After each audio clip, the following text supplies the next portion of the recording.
Hello and welcome to Channel Sport this morning. Many thanks for joining us again. I am Tahir Salam.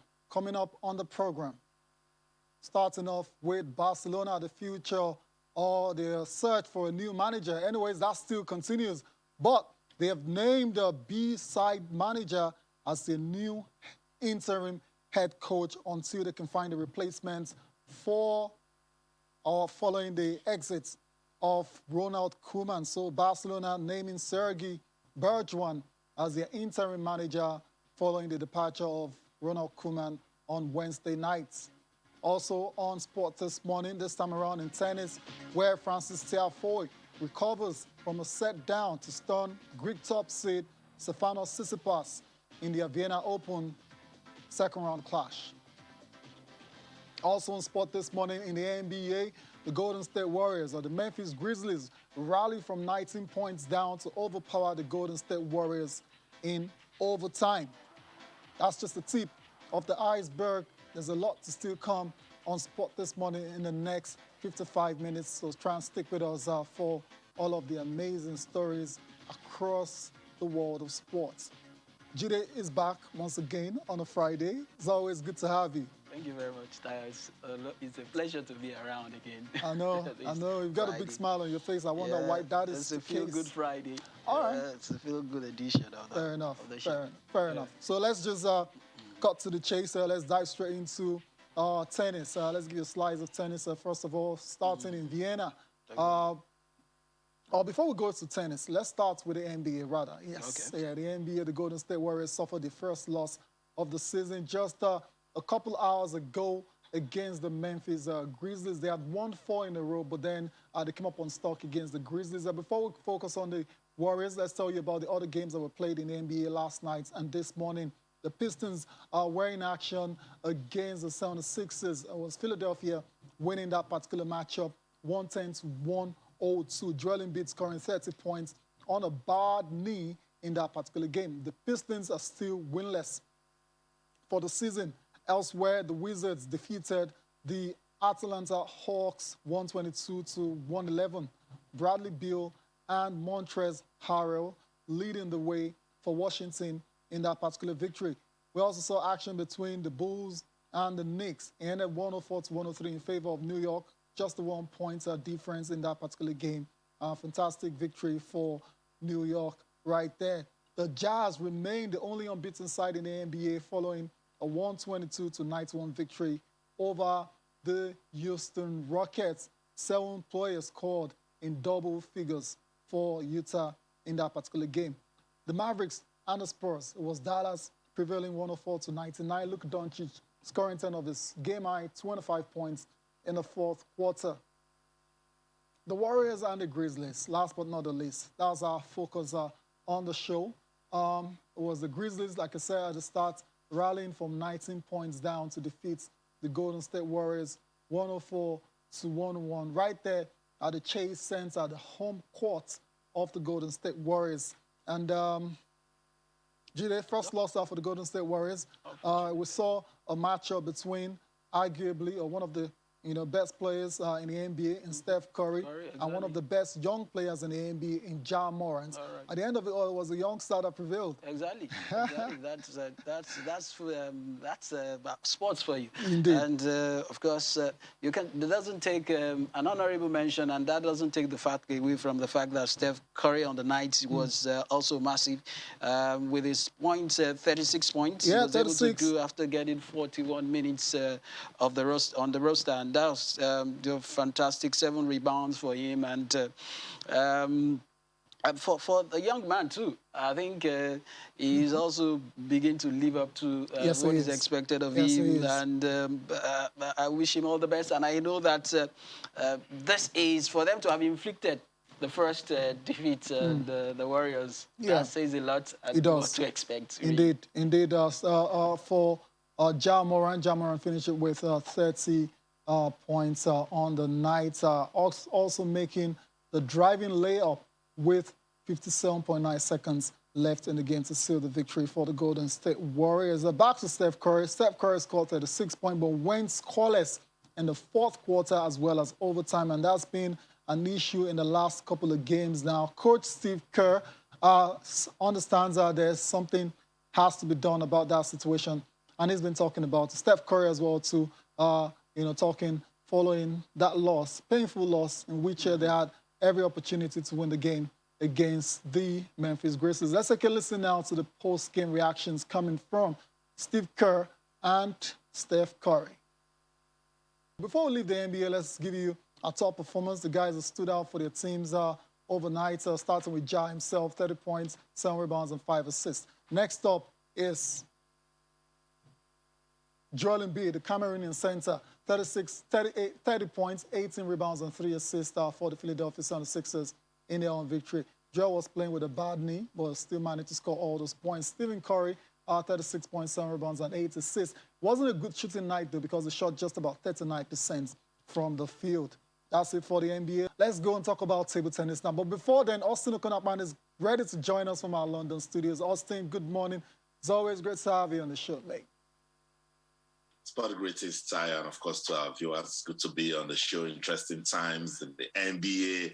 I was shouting and screaming that, how the Grizzlies turned that around, against the Golden State Warriors. It's been pretty impressive this season.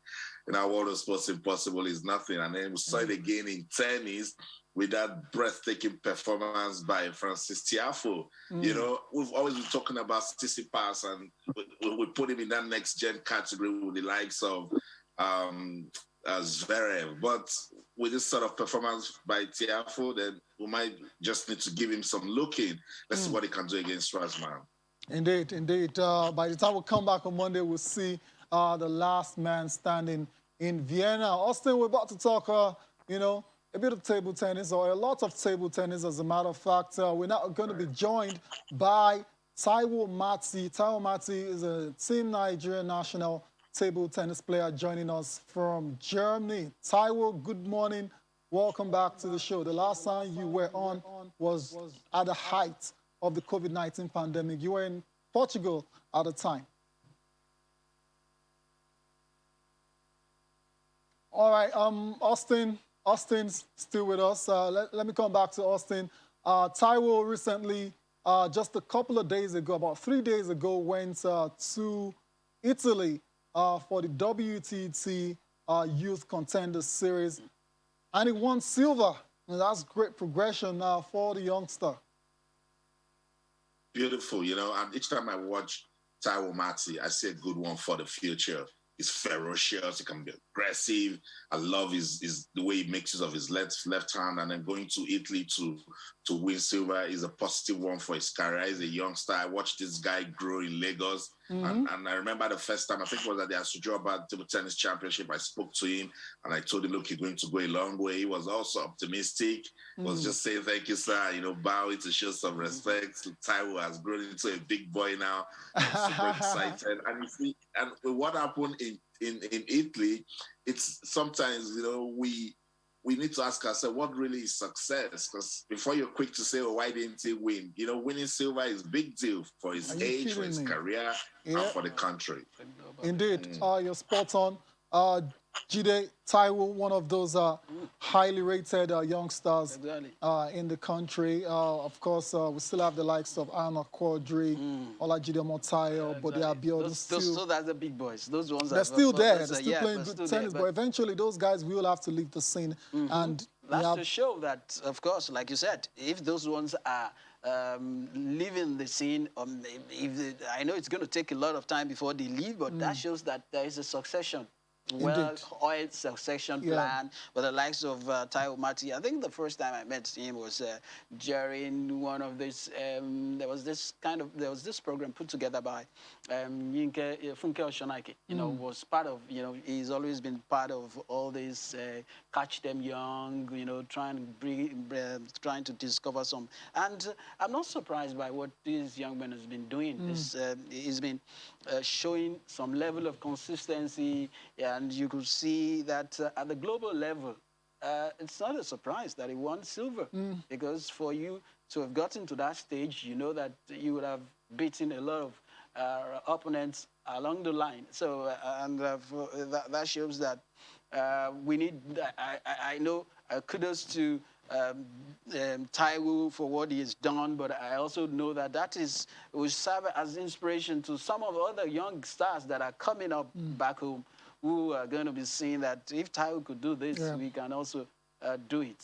So it's a good one for Taiwo, really. Good. It's a good one. Good indeed.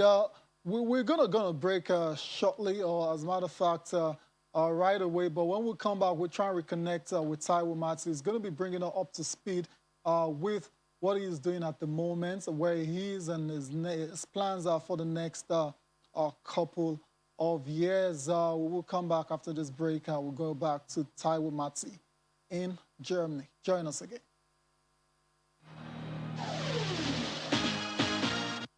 You're welcome back to Channel Sports this morning. Taiwo Matsi is now ready to join us. Taiwo, good morning. You're welcome back to Channel Sport this morning. Good morning, sir. How are you doing? Yeah, very well, thank you. And you? How have you been? I'm good. Great. The last time you were on the show, you were somewhere in Portugal at the height of the COVID-19 pandemic. Where are you now? Germany, I believe? I'm in Germany now. Okay, fantastic. Before you tell us what you're doing in Germany, let's quickly go back a few days ago at the WTT Contender Series in Italy, where you won silver. Tell us about that competition. The tournament was my first WTT Youth Contender this year, and I'm so happy for winning silver in the tournament because it was not an easy tournament. There are a lot of top players that came to participated in this tournament, and for me, winning silver is a great achievement for me. I'm so happy for this. It's a great achievement for you. Who did you play in that final? Yes, I played in the final. I played an Australian guy. All right, so you managed to just to settle for silver in that particular competition. Congratulations in order, I have to say. Then you went from Italy to Germany. What is going on in Germany? What are you doing in that country at the moment? I'm in a training center here in Germany. I practice here. So from here, I tournament and come back to Germany, and also with my some players from Germany, Estonia, Israel, and France. Also, we practice together here in this training center. Wow, that sounds very, very massive. A training center in Germany. How did this come about for you? How did you manage to find yourself in this position? Actually, the training academy contacted me through my Instagram page. They saw me based on my performances and everything, and they write me and they want me to come and practice here in Germany with them. And I saw that this is a good opportunity for me to play in because I'm looking forward to play in Germany because Germany is one of the best places to practice table tennis in Europe. And with this opportunity, I'm so happy for this. So I decided to come here and join them in the. You're spot on. Germany, you have currently Africa's #1 table tennis player, Arnold Quadri, playing in that country. I'm sure you're very, very close to him. Tell us about the experience thus far. I mean, it's a great platform for you, great exposure. How's it been so far? What's your typical day like in terms of this, you being at this training center? It's a university, right? Yeah, like it's called Top Spin Table Tennis University. Okay. It's an academy by players from different countries come and practice and also play German leagues. So there are a lot of players here from other countries, Europe, Asia, and Africa also, just like me. Fantastic opportunity for you to improve your skill set. Taiwo, I was asking you, what is your typical day like? I mean, how does it start for you? When do you train? When you all of those things? Just give us a summary of that. Firstly, the first 2 weeks, it wasn't so easy because of the weather, everything, the language. And now I can acclimatize. I can have good relationship with the players and the coaches, and they even try to teach me more, correct me some errors I made. And with this, I'm happy. Good to be here. It's good to be there. I believe you're having a great time. So for how long are you going to be at the academy in Germany? I'll be there for the next half season, which will end in December, and maybe next year I will come back for the full season. But first, I'll be here for the season. Yeah. Wow, wow, that's massive for you. Tyrell, before we let you go, what are your plans? Your immediate plans? I mean, going forward now. I mean, you're starting. We're starting to see the progression in your game. You're still a youngster, but I mean, you're starting to play at a higher level now. What are your plans for the next couple of years?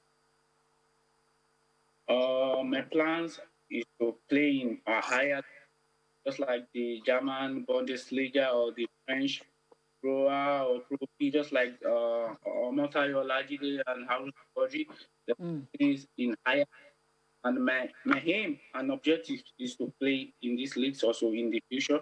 And I hope to get very soon. Hopefully.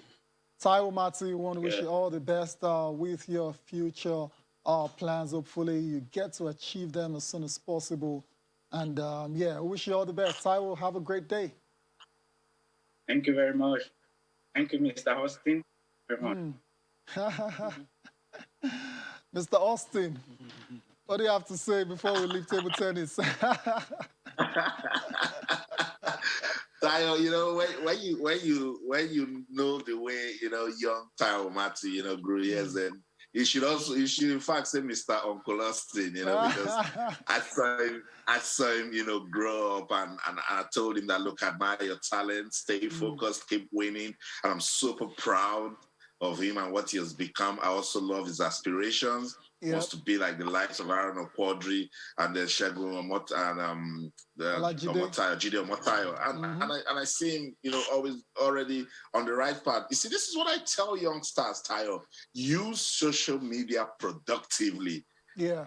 Don't use your Instagram page to just play, or Twitter handle to troll or say rubbish. What's from his Instagram page? Someone in Germany saw him and said, come. You see? And now he's going to be there half of the season. Win-win for him, because he's just coming out of a competition from Italy, and now he's in Germany. So he's winning, and I love it so much. And he's got good models around him. Aaron Okwadri is the big, huge model for Taiwo Mati. Aaron Okwadri in Barcelona just won the Invitational Tournament. He's right now at the WTT Contender Series in Tunis. He just qualified for the quarterfinals, the only African to still, be in that competition. And he's going against a Polish opponent today. With that sort of guy as your mentor, you can only aspire to do more. So kudos, Taiwo Mati, stay focused, keep winning. We're rooting for you, and the sky is just a starting point. Yes, thank you very much. On. All right, bye, Taiwo. Catch you soon, real soon again. All right, let's get on with the show now and go and give you updates from the Handball Premier League games played yesterday on March day 8. The league is currently going on in Abuja. We have results for you from the men's category, where Rematch Strikers defeated Plateau Vipers 33-22, while the Safety Shooters also got a win over the Defenders 23-18. In the women's section, it was Adorable Angels bouncing back to defeat the Carter Queens 31-24. Imo Grasshoppers 23-18 over the Plateau Peacocks, while the Dynamos from Edo defeated Bayelsa Queens 32-20. Action will continue today on March day 9, where we'll see fixtures involving Plateau Vipers versus Tudge Marine Academy. There's also Safety Shooters versus Legacy Siders. The Defenders will take on Cater Stars, Confluence Stars versus Rematch Strikers, and Canopilas versus Niger United. While in the women's segments, it's the Defender Babes taking on Seasider Babes, Confluence Queens versus Cater Stars, and Safety Babes versus Edo Dynamos. So those are your fixtures for you, March the 8th of the Nigeria Handball Premier League going on in Abuja. Let's leave handball and go on to talk a bit of martial arts. This time around, let's talk about Wushu Kung Fu. That's Chinese Kung Fu, pretty much. That's what it is, where the Nigeria Police Wushu Kung Fu Association has announced the commencement of the first edition of the IGP National Championships in Lagos. Wushu Kung Fu, for whatever reason, they tried to make it to the Olympics in Tokyo. They submitted an application. They got far, but wasn't close. It was close, but no cigar. But the good news for Kung Fu is that they've now been officially added for the Youth Olympics. So we're going to be seeing Wushu Kung Fu as an Olympic sport for the very first time in 2026 when Dakar, Senegal hosts that particular championship. Kung Fu. Kung Fu, yeah. In Nigeria.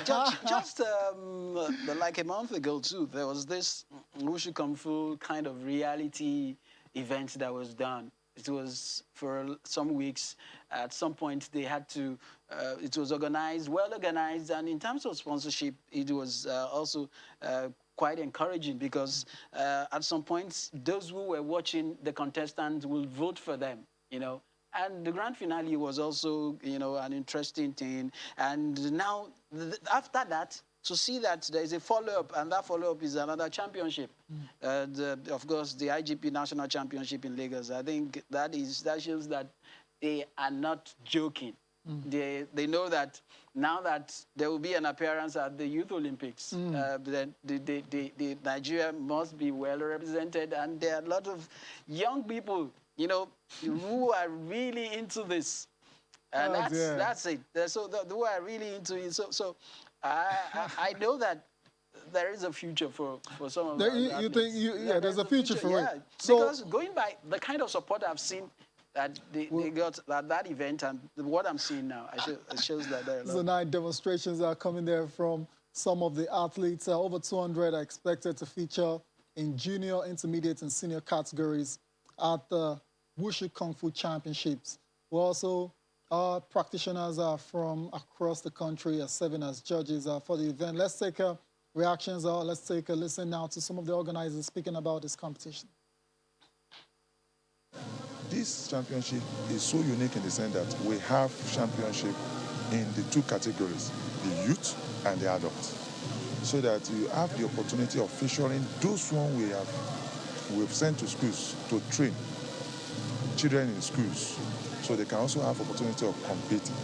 When you just train and train and train without competition, it's like working without play.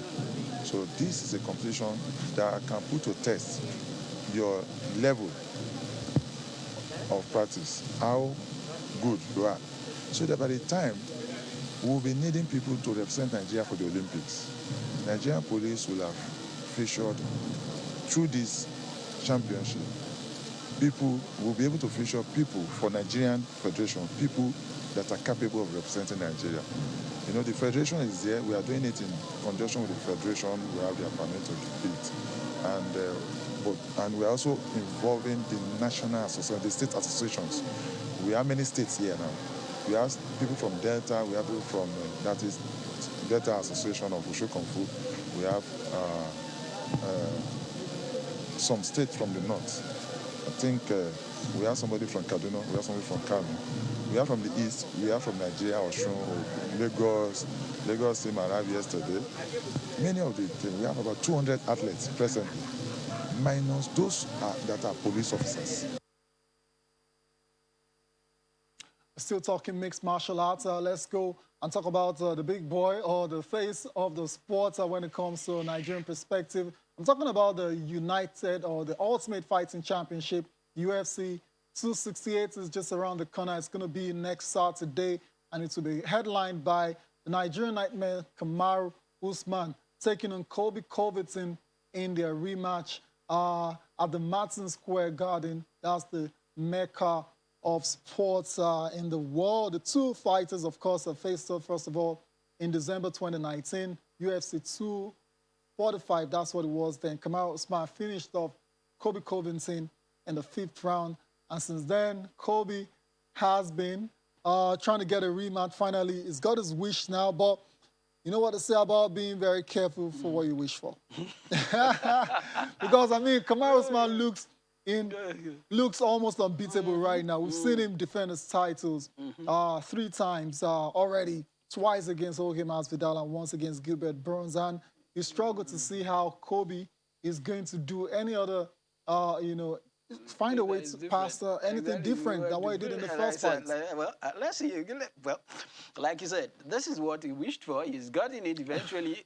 Let's see what he makes out of it. Indeed. Because, like, if you had to look based on current form, you would say this is the wrong time to fight Kamaru. But people want to see the fight. Of course. Let's see what he has that he's want to show that he has not done before. Let's see whether there are new things up his sleeve that he wants the world to see about him. But for me, I would say it's a wrong timing. Wrong timing. Kamaru Usman is getting better. We've seen his progress, very, very evident for anyone who's been watching Kamaru Usman this year at all. The Nigerian Nightmare, the undisputed welterweight champion of the world, pound for pound, best in the world when it comes to mixed martial arts. Austin, what are you expecting from this fight? I know we still have about a week for a proper preview, but for Colby, I mean, we saw the first fight. Very, very exciting. The toughest Kamaru Usman has faced in his UFC career. And Colby, for whatever reason, believes he can get the job done in the rematch. Yeah, he's been talking tough, you know, and sometimes, you know, we need these sort of trash talks to get us ready for the main event, you know. But I don't see him doing much with UFC 268. He has promised to give Kamaru Usman a life-changing defeat. That's what he described it. That this rematch will give the champ a life-changing defeat. That's coming to my mind. Like, if that's what he needs to, you know, prepare himself mentally for the fight, and there's nothing wrong with it. Let's not forget that in the first fight, I think in 2019, it was a fifth round, you know, finish. And Covington went on and on and on. I remember both of us laughed over that, the way he cried like a baby. The ref stopped it prematurely, blah, blah, blah. You know, let's see. Kamaru Usman has shown that he owns that division, you know, so I don't see anyone coming close. The way it took out Masvidal in the last fight, you know, to confirm his superiority is not in shot but class, you know. So Covington is ready. He wants this fight badly. He has been given an opportunity to prove himself. So let's just hope that he walks the talks, but nah. No, not against this guy. This guy is a fierce fighter, arguably the best pound for pound out there. Yes, you know, goes about his business diligently. He warns his opponent before they get into the octagon. Don't mess with me. I'm the Nigerian Nightmare. And that's what he's going to take into that ring. No contest, Tayo. No contest. Wow. All right. So we'll see about that. Austin, perhaps you change your mind just a couple of days before the fight. But I totally see where you're coming from. Most MMA professionals are actually going for Kamaru Usman to get the job and put a beating on Covington again and shut him up once and for all. But then we'll see and we'll wait until UFC 268 next weekend in New York City. All right, still talking about MMA.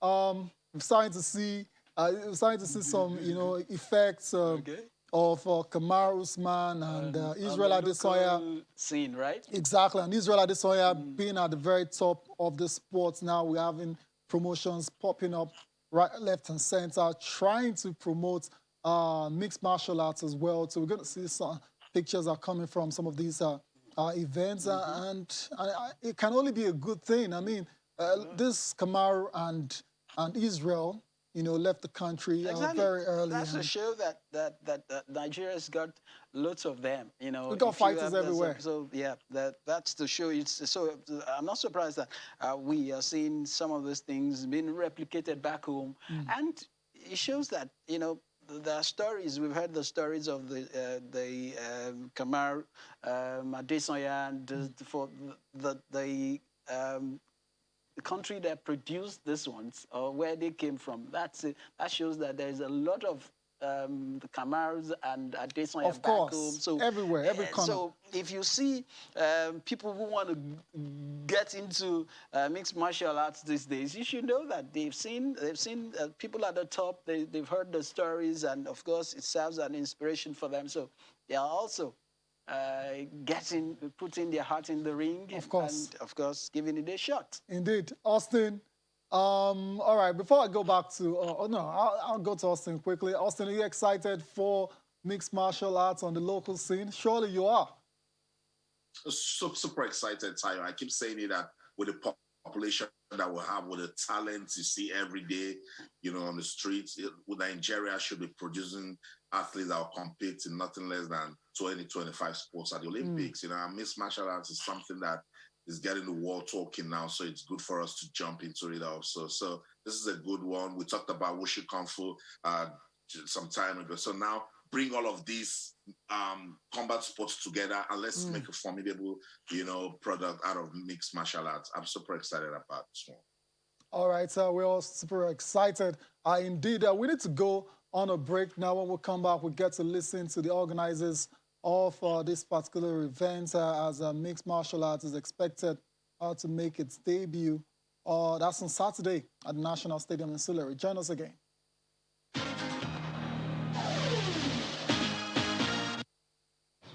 We are consummately blessed in this country, humanly, materially, intellectually. And here we are being availed a platform by which our local fighters, kickboxers, can be exposed to the global space. MMA martial arts, it has been there, but it's not well promoted. So this is the time, I believe, you've seen it yourself, okay, that we're going to get there. We want to get to where others are internationally. The Nigerian thing. We have the Nigerian fighters in UFC, for example, the one known by everybody, right? So we want to get there too, our Nigerian thing, our own. That's why. You understand? So we want to we organize a quarterly event, possibly more, depending on what we see happens between Saturday and then on December 4th. We have 74 kg. In that 74 kg, I pair up 4 fighters. So the 4 fighters will have to fight and get the best. For us to get the best, they have to fight a minimum of 2 bouts. Then we have a female bout because we can't be doing only male. The combat sports has female categories too. So we try to encourage the female too. This Saturday, we're going to be featuring one of the national champions, Juliet Chukwu from Ebonyi. She won gold at the kickboxing event in the National Sports Festival. She's going to fight with a Jen from River State. We try to encourage them to give them a platform to showcase their talent apart from the National Sports Festival and so on. Welcome back to Channel Sport this morning. Let's go over to football now and tell you about the Lagos State FA Cup, which now has a start date. About 94 clubs in total will be featuring in this year's edition of the Lagos State Football Association Cup. Games will be played simultaneously at the Legacy Pitch, Mobilizer Johnson Arena, Navy Ground, Amodofi Ground, Unibank Sports Ground, as well as other facilities in Ikorodu, Ekpe, and Badagry. The vice chairman of the Lagos State Football Association, Tadi Aziza, is very excited and expresses his delight on the number of teams that are registered for this year's competition. Let's take a listen to it. I want to play everywhere in Lagos. We don't want to restrict playing to Lagos Central. We want to play everywhere. We want to go to Lagos East. We want to go to Lagos West. We want to exploit those good football pitches we have around Lagos. They are bound everywhere. We have pitches in Ahmed Sepen Center, which should be beautiful, lush green. We have Nitel playing ground. We have the Union Bank. We have our Legacy. We have, because the state government pitches most of them are locked down now because of maintenance. Routine maintenance that's going on there. Some of the pitches have expired and they're working on the pitches. But we must play football. Whatever it takes, this is Lagos. We have all it takes. We have to play anywhere, everywhere. And we have very good pitches to play. That's why we're here today. But by and large, when we play, we keep these kids off the field, of the streets. They are much interested in this game, and they follow us to everywhere we play. Crime is reduced, and we create opportunity for people to be able to understand what they can do for the game, what the game can do for them. Meaning, we are creating future for some of these kids. Aside from the education, which is compulsory in our game, Because in a game in Lagos FA, it is education plus football. So aside from that, we're keeping them busy, ensuring they play. A lot of teams don't have opportunities of competitions, so we have to create competitions for them to play, so that the boys can be very busy. 94 clubs will begin that competition starting next week. Lagos State Football Association Cup. Let's leave Lagos State FA Cup now. Let's go to Europe quickly and tell you about the Premier League games that will be played this weekend. But all eyes will be at the Tottenham Hotspur Stadium, where Manchester United and Ole Gunnar Solskjaer will be facing off against Tottenham in that very crucial game. A lot riding on that game because of the pressure that has been mounting on Ole Gunnar Solskjaer as a United manager. I'll just come to you quickly with that one. United and Spurs, of course, Ole and United have to win that game to just, kind of reduce the pressure and the scrutiny they're currently under right now. Well, like you said, yeah, the pressure is there, piling up. And, of course, every day in the news, you just, there's speculation of someone that has been tipped to take over that's interested in job. Yeah, it's not been rosy. They've not won. I can't remember their last 3 games in the league. They've not won. They're winless. So Manchester United, no. So Manchester United need to get a result. Not only result, 3 points is non-negotiable in that game. And Tottenham also wants to get that 3 points. So of course. It depends on who needs it most. They have the complement of all their players, except for Drogba, except for Pogba, who had injury, who was suspended in the last game against Liverpool. Got a red card. Exactly, he's out. But every other player should be available for this. And Tottenham also will be at home. They want to get. They also want to give it the 3 points a shot, and it's going to be. So for me, I think it's going to be the battle from the bench. Right now, the pressure is more on the bench, especially on the Manchester United side. Indeed, to get the job done. I agree, Austin. Your last word coming from this particular game. What do you think is the most pertinent change that Ole Gunnar Solskjaer has got to make for Manchester United to perhaps return to winning ways? Just hoping that he has given his players the sort of mentality that they will need to get into that one, because that game so much depends on it. As Jide mentioned, Tottenham also, they need to win that one. I think they have 6 and log. Just a point separates them and Manchester United. Manchester United, like never before, needs to win. And I don't see how that would come, because this is White Hart Lane and this is Tottenham, and most of the fans in the UK have been listening to TalkSport Tayo, and Manchester United fans are even saying that they hope that they lose that game so that finally the Glazers will be. Like they just can't take it anymore. Today you're hearing Pogba is agreed. The next day you're hearing Maguire isn't pleased with his selection. Just so much going on with Ole and this Manchester United team. That's why I use the word the right mentality. Excuse me. He needs to sit with his players and let them understand the mission. But it's going to be very, very difficult. But I just really wish Ole all the best, because this pressure, Tayo, it's tough. Yeah. For the first time in his Manchester United career, Ole is under serious scrutiny since they're taking over in 2018. Austin, many thanks for joining us again. Always a delight to have you on the show. Always a delight to be on the show, Tayo. Thank you. Thank you. All right, let's go over to Spain now, where Sergi Berjuan has been named as interim manager for Barcelona following the let's go to the papers. Eagles handed massive Chukwueze boost ahead of November World Cup qualifiers. Emery says Nigerian is close to his best. Complete Sports, that's the paper we're having a look at the moment. There's also a story concerning Romelu Lukaku's agents revealing Manchester City actually approached them for Lukaku, but the Belgian decided to go to Chelsea instead. Xavi agrees to become new Barcelona boss. That's what it's saying on Complete Sports. Not official yet, but it's very, very imminent. Napoli 3, Bologna 0. Osimhen shines, wins 2 penalties for Napoli in that particular game. Yeah, they struggled to deal with the physicality of Osimhen in that particular game, and the defenders had to resort to underhand tactics, which cost them badly because it's considered 2 penalties which were converted by Lorenzo Insigne. They didn't allow him to score, but eventually he still created problem for them. Okay, Sporting Life is the next paper. For review, Joshua wants to fight Wilder, not Fury. Wow, that'll be massive. We'll see how that pans out. 2022 World Cup qualifier, provisional squad, raw names, Odell Igalo.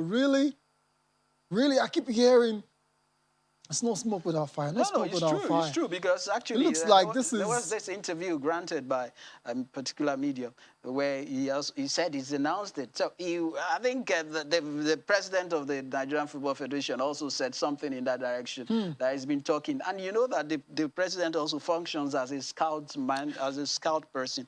He's a senior scout officer of the federation who talks to players in diaspora. So it's, of course, for the coach to have invited provisional squad. As part of his provisional squad, Igalo. So it's for real. It's for real. It's for real? Yeah. All right, we'll wait for the official to pick the ticket to the next World Cup. They're taking it very seriously, right? Seriously. So. I can see what you're saying there. Before we go, congratulations to Cristiano Ronaldo.